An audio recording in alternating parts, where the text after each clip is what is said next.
Welcome to this session, Dyslexia Initiatives in Topeka Public Schools, Session 5 for elementary staff.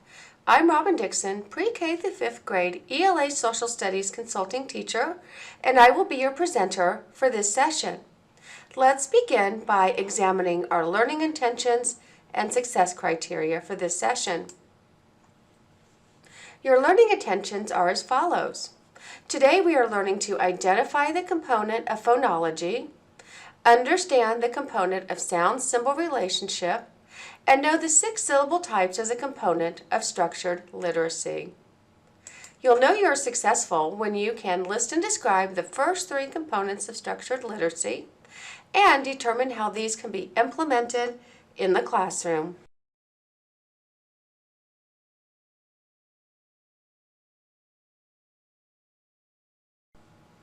Let's begin by reviewing the Kansas definition of dyslexia.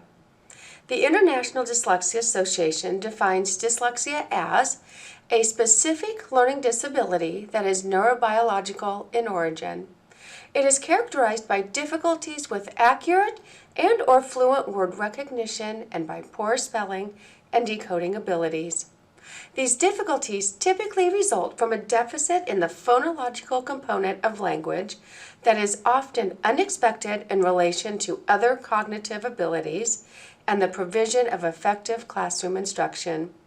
Secondary consequences may include problems in reading comprehension and reduced reading experience that can impede growth of vocabulary and background knowledge. Remember that dyslexia is not a vision or hearing issue. It is not seeing words or letters backwards. It is not attributable to limited intelligence. In fact, the opposite is true, and often there is a high degree of intelligence. It is not due to low motivation or limited effort. In fact, students who display characteristics of dyslexia are extremely motivated to learn to read. It is not due to poor teaching, and dyslexia is not rare. In actuality, 1 in 5 students comes to the classroom with some characteristics of dyslexia. And finally, it is not a condition that can be outgrown. Let's also take a moment to review the 6 elements of structured literacy that you learned about in Session 4 before we take a deeper dive into the first 3 elements.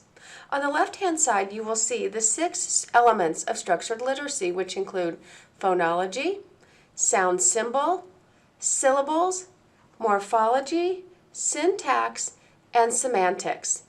And you will see on the right-hand side the principles of structured literacy.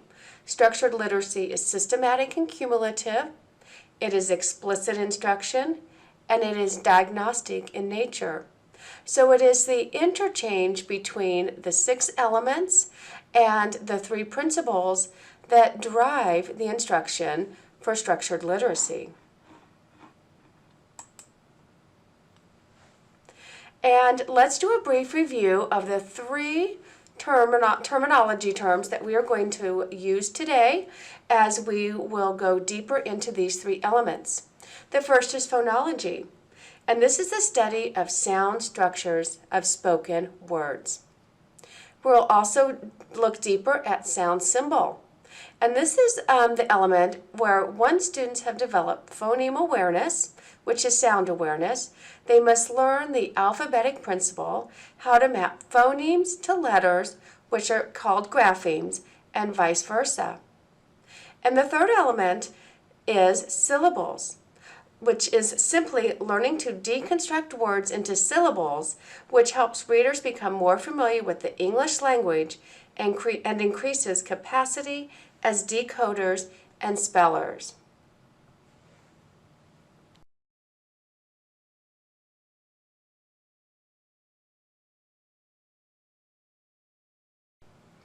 As we begin to explore these first 3 elements of structured literacy more in depth, let's take a moment to pause the video and reflect about what you already know about phonemic awareness and phonological awareness. So can you define what phonemic awareness is and what phonological awareness is? Are they the same? Are they different? Perhaps these are new terms for you, and that's fine as well. So take a moment to pause the video, reflect on what you already know, and start the video when you are ready to proceed to the next slide. So now we'll take a deeper look into phonological awareness.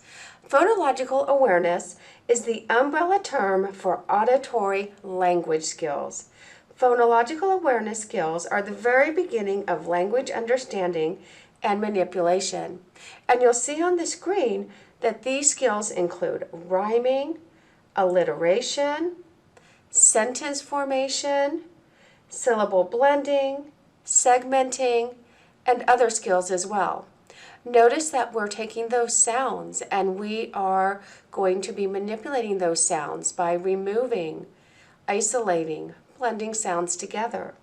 So phonological awareness allows students to understand and manipulate sounds, and then they will use that phonological awareness to manipulate those sounds in reading.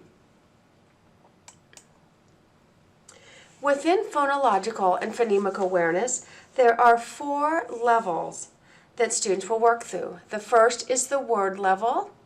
The second is the syllable level.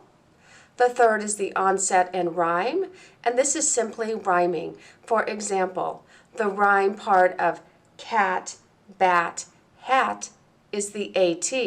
The onset is the C and the B, for example. And those lead to level 4, which is the sound level, which is phonemic awareness. So students must develop phonological awareness in order to proceed to the next level of phonemic awareness. It is also important to note that it's important for students to recognize that words are made up of syllables. A student should be able to see that the word cat has 1 syllable. So if we clap that word, cat, 1 syllable. That same student should also be able to see the word today and determine that it has 2 syllables. So if we clapped that word, it would be 2 for syllable 1 and day for syllable 2. And it's important that students are metacognitively aware of the sound structure in language. This allows students to attend, discriminate, remember, and manipulate sounds at the sentence, word, syllable, and phoneme levels. You will also see on the screen how this looks when students are working with phonological awareness with sentences and rhyme. At the top of the screen, you will see recognizing and identifying words and sentences. So a student should be able to see the sentence in red that says, "My cat is pretty," and have one-to-one correspondence that there are 4 words in that sentence. Word 1 is my, word 2 is cat, word 3 is, and word 4 is pretty. So students should be able to look at that sentence and know 4 words. In phonological awareness, students also work on rhyme recognition. So a student who has rhyme recognition can hear the words red and bed and tell you that those words rhyme. But that same student should be able to see that when you read boy and bus, that those words do not rhyme. And just a note on rhyme, we often think of this as a primary skill, but you might be surprised how many intermediate students and even middle school students struggle with rhyming. So take some time to ask your students if words rhyme. You might be surprised to see that this is a skill that your students may struggle with. Syllable blending is another skill within phonological awareness. And in syllable blending, this is the ability to take 2 separate syllables and blend them together. So for example, if I say butter and fly, a student who can blend syllables can put those words, those smaller word chunks together, or syllables rather, and say the word butterfly. So you're joining together syllables. In this case, we had a compound word. But it could be a word such as defend, defend. So let's take a moment to look at syllable segmentation. This is simply the ability to clap words or break words into their smaller components. For example, if we take the word butterfly, this word is broken down into 3 smaller syllables. But-ter-fly. 3 syllables. Or taking the word learning, learn-ing, and knowing that that word has 2 syllables. And notice again that in phonological awareness, we are still working with these skills on the auditory level. And finally, we have syllable deletion. And this is removing a syllable from a larger word. So for example, if I take the word sunshine, can you say this word without shine in it? And the student is able to say shun. Or if we go to our earlier example of defend, can you say defend without the fend? And the student would respond D. Syllable deletion is a harder skill than syllable blending. It takes a higher level of knowledge, of word knowledge, in order to delete syllables. It is a harder skill. And once again, we think of these skills with younger learners, but also think about how this may apply to upper elementary students as well. If you teach upper elementary, try these activities with your students. You might be surprised to see that it's trickier than it looks. You'll see on the screen that now we have the term phonemic awareness. And phonemic awareness is what develops after phonological awareness. These 2 terms are often used interchangeably, and they are not the same skill. Phonological awareness involves sounds in whole words and whole word parts. When we move to phonemic awareness, we are moving to individual sounds within words. And phonemic awareness is simply the ability to identify and manipulate individual sounds, which are called phonemes, in spoken words. It's important to note that there are 44 phonemes in the English language.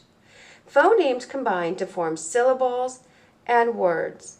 For example, the word mat has 3 phonemes, 3 sounds and 3 letters. The word shop has 4 letters but 3 sounds. When we look at phonological awareness, it is also important to note that this involves the ability to notice, think about, and work with individual sounds or phonemes in spoken words. It is the manipulation of these sounds through blending, stretching, and other uses to change the words that help students to develop the ability to decode. Phonemic awareness is essential to clearly read and to learn the alphabetic system of writing. And it is also foundational to being able to map speech to print. And phonemic awareness is a strong early predictor of children who will experience early reading success. So it is an essential skill that students need to be able to develop and use in order to read. Within phonemic awareness, there are also specific skill sets that students must be able to do in order to decode. The first of those is phoneme isolation, and this is simply the ability to isolate sounds, which are called phonemes, in whole words. On the screen, you'll see the word house, and phoneme isolation would look like this. What is the first sound you hear in the word house? And a student responds with the sound. Notice we want them to respond with the sound, not the letter. Or, what is the last sound that you hear in the word cat? The last sound that the student would respond with is the sound of t, not the letter T, the sound of t. Another skill within phonemic awareness is phoneme blending. And this is the ability to blend phonemes or sounds into whole words. For example, if we say to a student, what sounds do the word t make? And the student responds with the word hat. What word do I get when I say these sounds? B, e, d, bed. So it's the ability to blend individual sounds into a word. Students must also be able to segment phonemes, and this is simply the ability to break whole words into their individual phonemes or sounds. For example, what are the sounds in the word space? And the student would respond s, p, a, s. Or what are the sounds in the word have? The student would respond a, v. Notice that in the two examples that we just looked at, there is not a direct letter-sound relationship. In the word space, we see 5 letters, but 4 sounds. So it's looking at the sounds in the word, not the letters. So we're working at that sound level once again. Phoneme deletion is the ability to delete phonemes from words. For example, say the word rake without the sound, and students would respond ache. Or in our example above with space, say the word space without the s sound, and the student would respond pace. Now, phoneme deletion would occur at the beginning of a word as well as at the end of a word. So if we look at our example of rake, say the word rake without the k sound, and the student would respond ray. So deletion can work with the beginning and the ending sounds, as well as removing sounds or adding sounds at the beginning or end of words. And phoneme substitution is the ability to substitute phonemes or sounds to make new words. For example, remove the sound in the word mouse and change it to the sound. What is the new word? And the student would respond house. Notice I'm not saying remove the M or remove the H. Again, phonemic awareness is at the sound level. Or take the word rat, replace the sound with the t sound for the word rat. So I can substitute phonemes in different places within a word.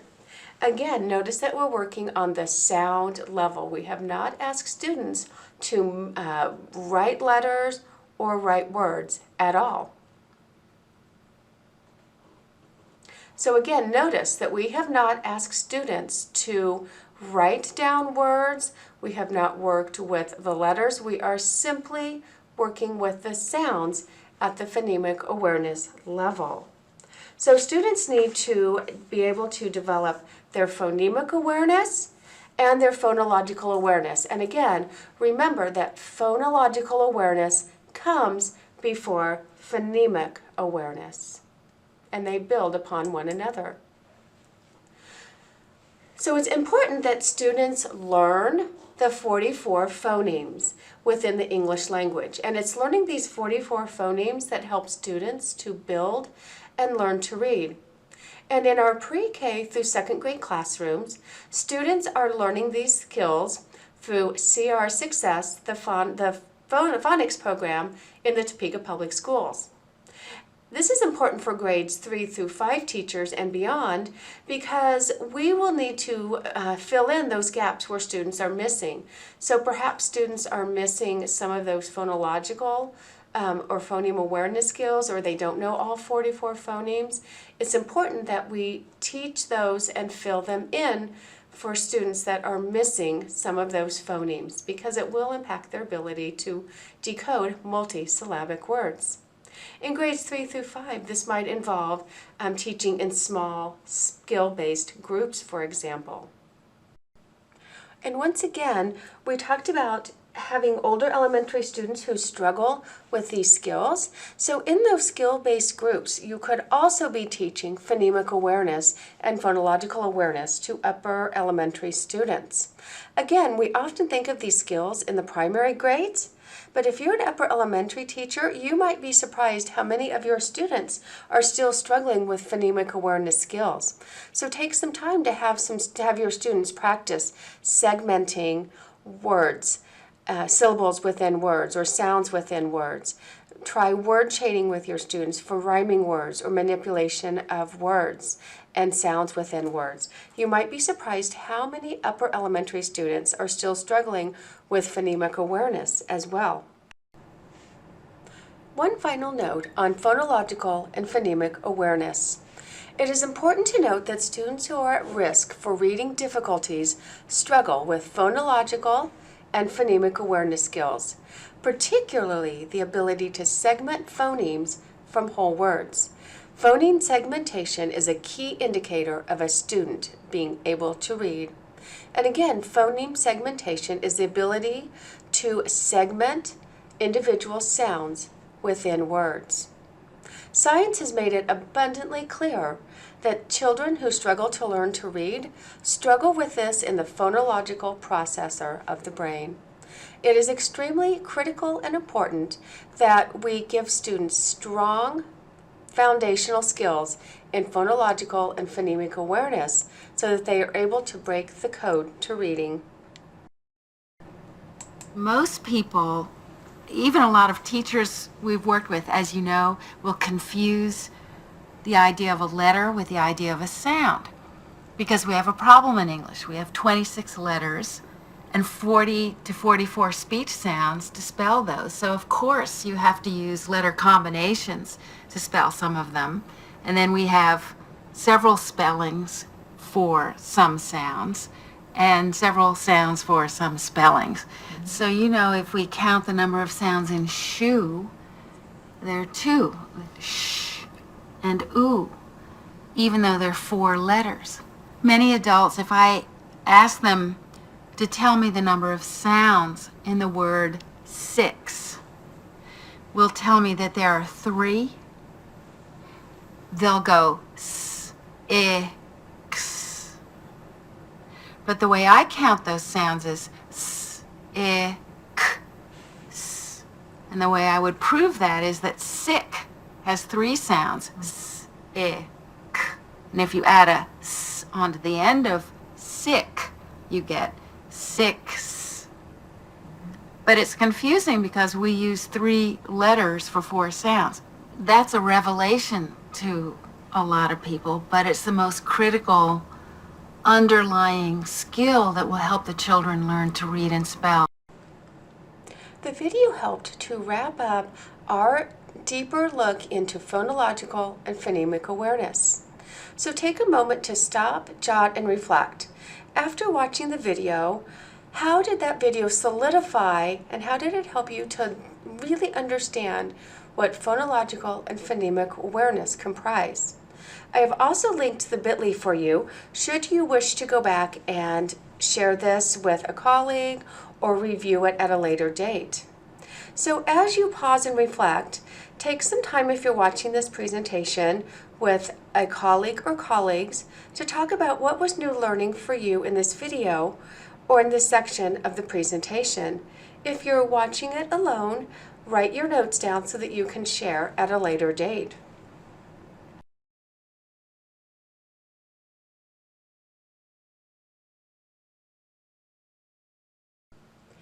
Now that we've examined phonological awareness and phonemic awareness, we are now going to move to the next element of structured literacy, which is phonics.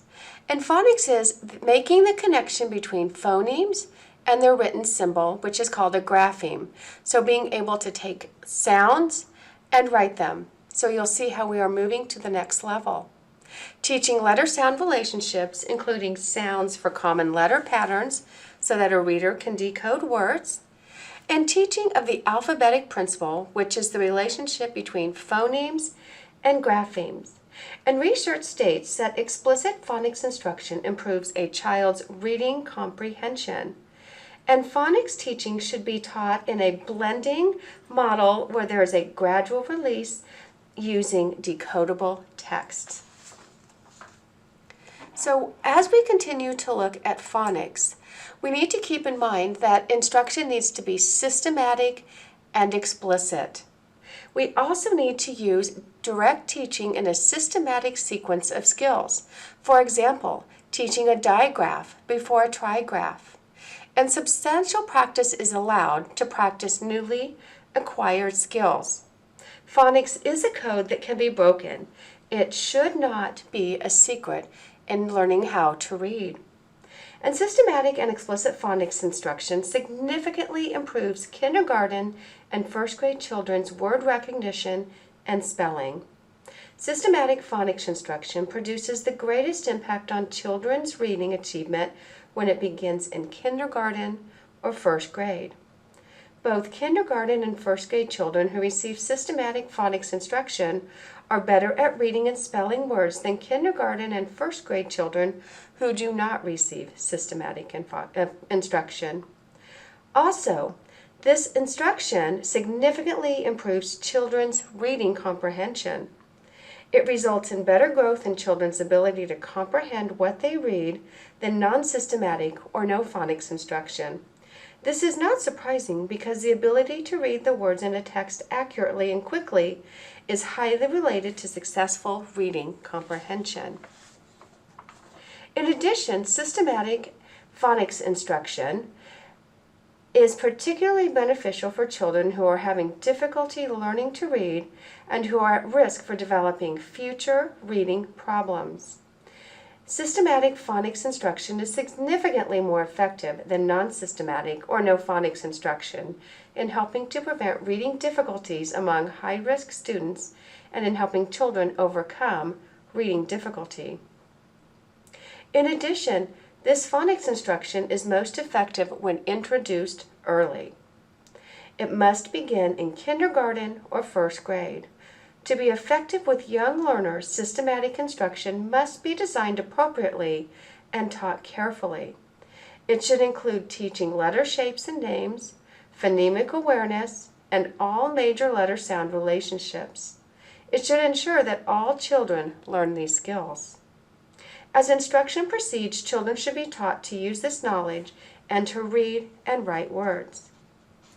And finally, phonics instruction is not an entire reading program for beginning readers.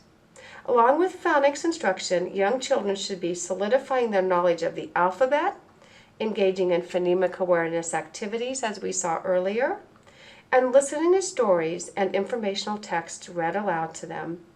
They should also be reading text and writing letters, words, messages, and stories. When we look at this in the Topeka Public Schools, we mentioned CR Success earlier, and students also use CR Success that teaches and develops phonological and phonemic awareness as well as systematic phonics.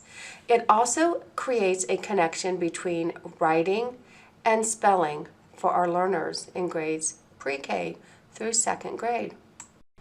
As we're looking at teaching phonics and sounds for EL learners, there are a couple of considerations that we need to keep in mind. First of all, students whose first language is Spanish will need extra support and guidance with the phonemes that we'll see on the next slide. These phonemes do not exist in Spanish and are represented with other letters. So let's take a moment to look at these phonemes that will need to be taught explicitly with our EL students. First of all, short vowels, as in CVC pattern words. That needs to be taught explicitly.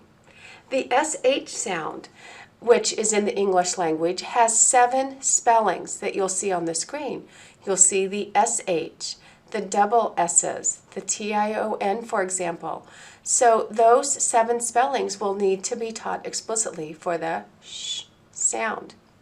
We also have the th sound in the English language. It can make the sound of v as in this or th as in think. So that needs to be explicitly taught as well. If we look at R-controlled vowels are something that also need to be explicitly taught. For example, ER. We can take any of our vowels and make them an R-controlled vowel. And we also need to teach that the sounds may vary. For example, if I take trainer, the ER makes the sound, but if I take OR as in torn, you will also hear the long O sound with that. So R-controlled vowels need to be taught explicitly. The J sound exists in the English language. It makes the J sound, as the J in jail or the G in edge. The Z sound is another sound to explicitly teach. Zero. It makes the Z used with the Z. In has, the Z sound is made with the letter S. The V sound, as in voice and very, need to be taught explicitly. ZH, which makes the Z sound, makes a unique sound. We have measure and mirage. We have the S and the G that can make that sound. And the D sound needs to be explicitly taught. Day, ladder, bad. Notice that that D sound is found at the beginning, the middle, and the end of the word.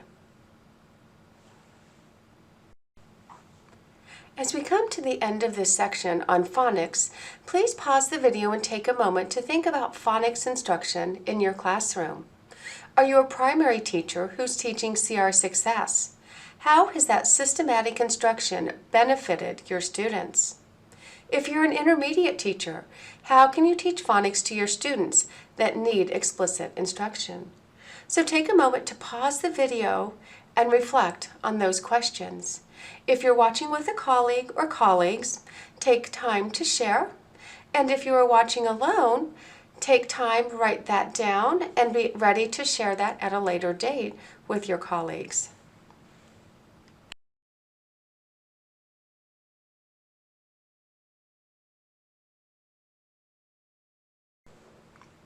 We will now look at syllable types, and this will be our final element of structured literacy for this presentation. On the screen, you will see an acronym, CLOVER, and this is the acronym that can be used for the 6 syllable types. You'll see the C is for closed, the L is for consonant E, the O is for an open syllable, V is for vowel team, E is for silent E, and R is for R-controlled vowels. So earlier in the presentation, we talked about clapping syllables. We talked about butterfly, and we said that there were 3 syllables in that word. So a syllable is the smallest unit, the beat of a music, for example, or the smallest unit within a word. So we are going to take some time to explore the definition of these 6 syllable types. The first syllable type is a closed syllable. And a closed syllable ends in a consonant and has a short vowel sound. It is one vowel followed by one or more consonants. You'll see the word bed on the screen. We see E as the vowel, D as the consonant, and it makes a short sound.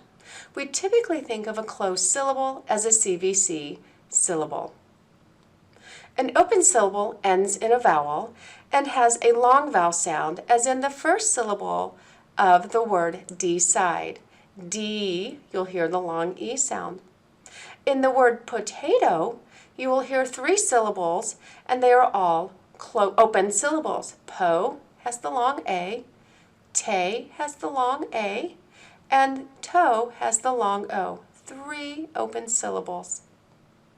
A vowel consonant silent E is what we think of as the silent E pattern, and this is typically found at the end of a word.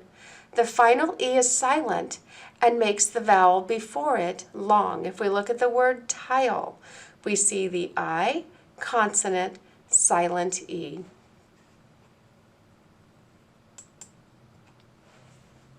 The next syllable type is a vowel team, and a vowel team has 2 vowels next to one another that go together that can say a new sound, such as the word coin, the OI joined to make the oi sound. Or we might have a word as in the word boat with the OA that makes the long O sound.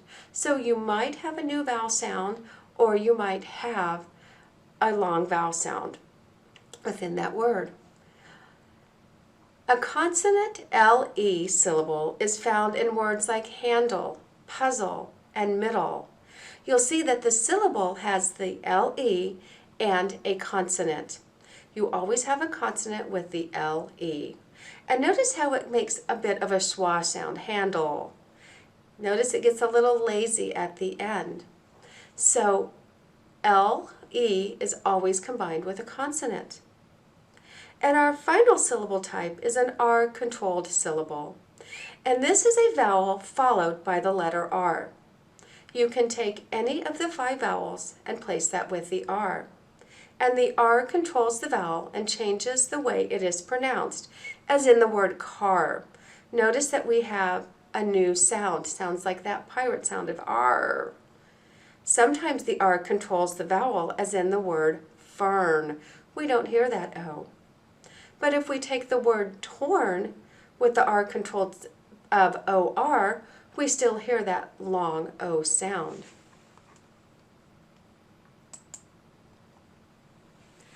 So we are going to take just a moment to watch a video and watch a strategy called Spot and Dot. And this is the application of decoding after you have taught the syllable types.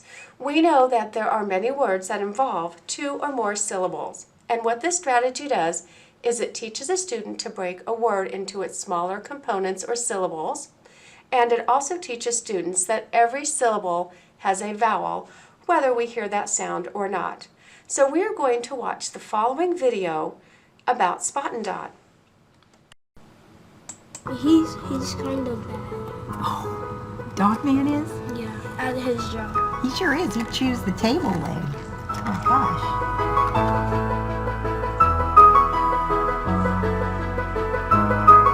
Reading expert Linda Farrell is working with Xavier, a 3rd grader at Windy Hill Elementary in Calvert County, Maryland. She'll be helping him learn how to read multi-syllable words. Going to study Flippy's brain. Keep going. When we visit classrooms, it's a big issue. The kids do well with small words, but they can't read big words. And so I'll ask a student to read, and they look at a word, and it's volcanic, and they read volcano. Or it's fanatic, and they read fantasy. So they guess the most common word that has that configuration that word likes, like it has.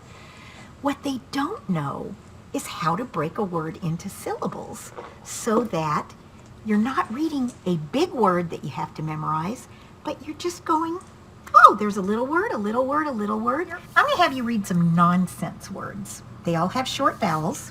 So could you just read these 3 nonsense words? Nad, nath, neth. Good. All right. What are these 3? Zib, zid, zash. This is pretty easy, isn't it? Yeah. This is too easy. We're done with that one. Okay. Now I'm going to teach you about reading 2-syllable words. This is kind of fun.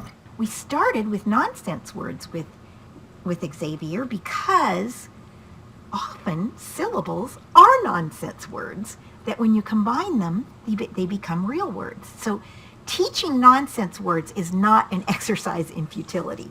It is preparing children to read multisyllable words. Miss Farrell now knows Xavier can read 1-syllable words with short vowels.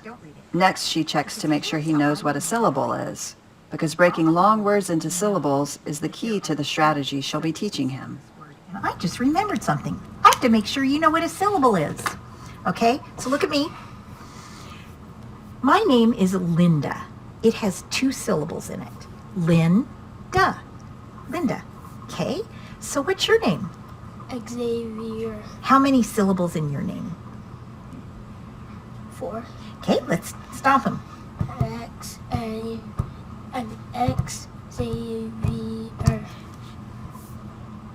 Xavier. You got it. How many syllables in computer? Computer. 3. Yes, you've got it. So you know what a syllable is. All right, because that's really important if we're going to read these big words.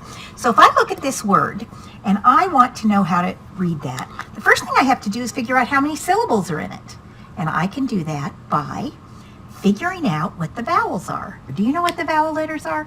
A, E, I, O, U. You got it. Those are the vowel letters. So here's what I know. Every syllable has a vowel in it. So in order to figure out how many syllables there are, I have to count the vowels. So can you tell me how many vowel letters do you see in that word? 2. Yep. Are they together or apart? Apart. They are apart. If I have 2 vowels letters and they're apart, I'm going to have 2 syllables. So I'm going to draw 2 lines right here. And I have to have a vowel letter in every syllable. So can you break that word into 2 syllables for me? Yeah.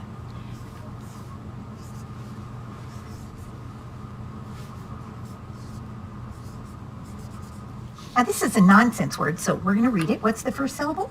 Jod, hum. What's the word? Job, hum. So read it again. Jod, hum. And the word is? Jod, hum. That's a nonsense word. I just made it up. I literally just made that word up right now. I've never even seen that word before. But we now know what to do if we have a word that we don't know. So let's try another word. Volcano.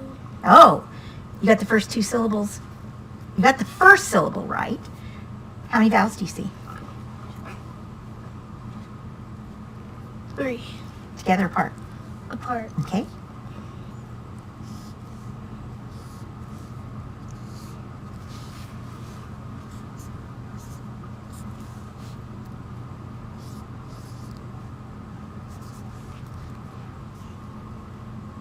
Okay, read each syllable. Volcan. What's that middle syllable? Can. Ick. Touch each syllable and read it. Vol. Can.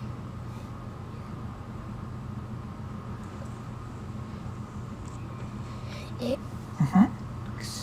Wait, what's that? Ick. Yeah, let's do it again. Volcanic. Volcanic. You just read volcanic. So what are the syllables in volcanic? O. Those are the vowels. What's the first syllable? Volcanic. Okay, I'm going to ask you to do something. I'm erasing this. Okay, so say volcanic. Volcanic. How many syllables in volcanic? 3. Okay, I would like you to please see if you can spell each syllable in volcanic. So draw 3 lines right up here. You think you can spell volcanic? What's the first syllable? What's that syllable? What did you just spell? Vol. Okay, next one. Now write the whole word.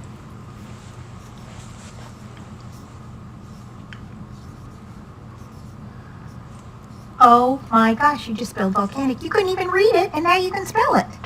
That is pretty good. You want me to see if I can get a really hard one for you?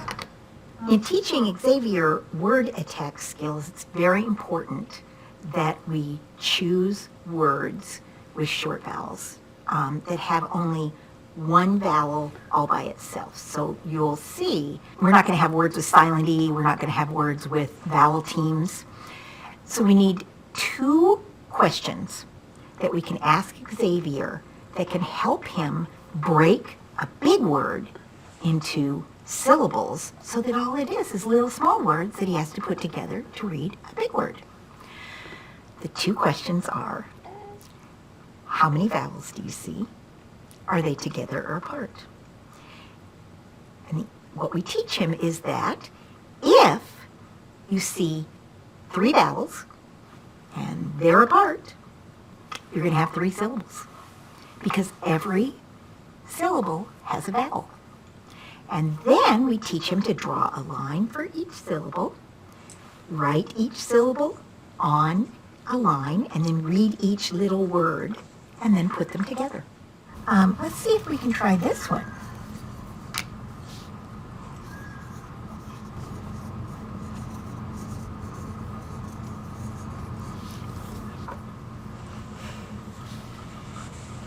How many vowels did you see? 3. Could you underline them, please?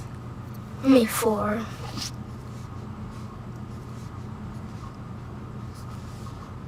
Okay, 4 vowels. Are they together or apart? Apart. So, how many syllables? 4. Okay.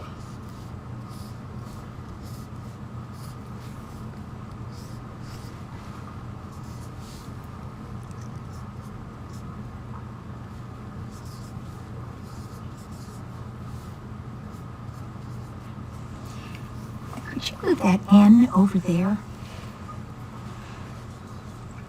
N.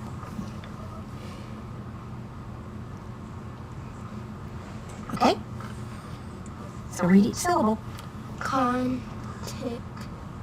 What's that? Tit. Tim. What's this? Tit. Yeah. What is it? Tit. Okay, so it's Continental. Continental. you just read continental. Are you ready for another one? Mm-hmm. Okay, here we go. Let's try this one. How many vowels do you see? O. A. I. E. Okay, so how many? You can underline them if you want. Why don't you start here and go this way? Yeah. Okay, so how many? 4. Together or apart? Apart. Okay.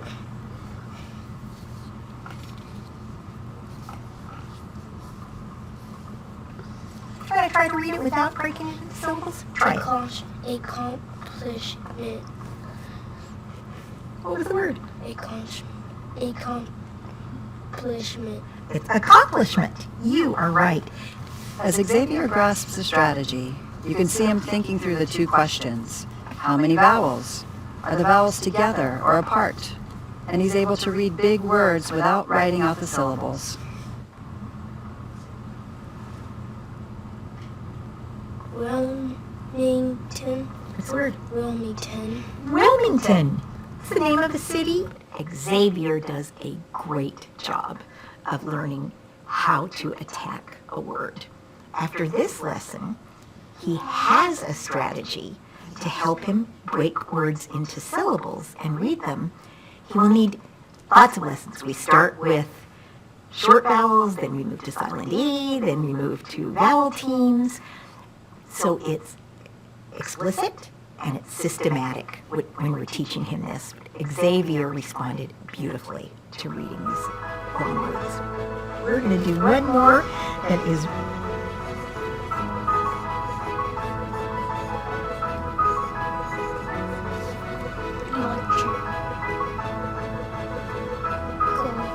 Electrical. You got it. That was a good one to end on. High five. Yes. In the video, you saw the instructor explicitly teaching how to decode multisyllabic words with closed syllables. She referred in the video to this direct instruction with all 6 syllable types, and that's exactly what would occur. Instruction would begin with closed syllables, as students who can read and decode closed syllables can read 50% of the words they encounter on a daily basis, and then direct instruction would occur with the remaining 5 syllable types. And then students would be able to combine those individual syllable types into multisyllabic words that utilize all the syllable types. So take a moment to think about the 6 syllable types. Which ones were new for you? Or was it new learning? How can you teach syllable types in your classroom? And why are syllable types one component of structured literacy? So you may pause the video. If you're watching this with a colleague or colleagues, take a moment to reflect on those questions and share. If you're watching it individually, record your answers and be ready to share those at a later date with your colleagues. Today we have reviewed the first 3 elements of structured literacy. Let's see if our learning intentions for the day were met. Today we learned to identify the components of phonology, to understand the component of sound-symbol relationship, and to know the 6 syllable types as a component of structured literacy. You'll know you're successful if you can do the following. List and describe the first 3 components of structured literacy and determine how these can be implemented in the classroom. I want to thank you for watching this presentation on the first 3 components of structured literacy. The next session, Section 6, will review and go more in depth with the 3 remaining elements of structured literacy. Again, I'm Robin Dixon, pre-K through 5th grade ELA Social Studies consulting teacher, and it has been my pleasure to present this information to you.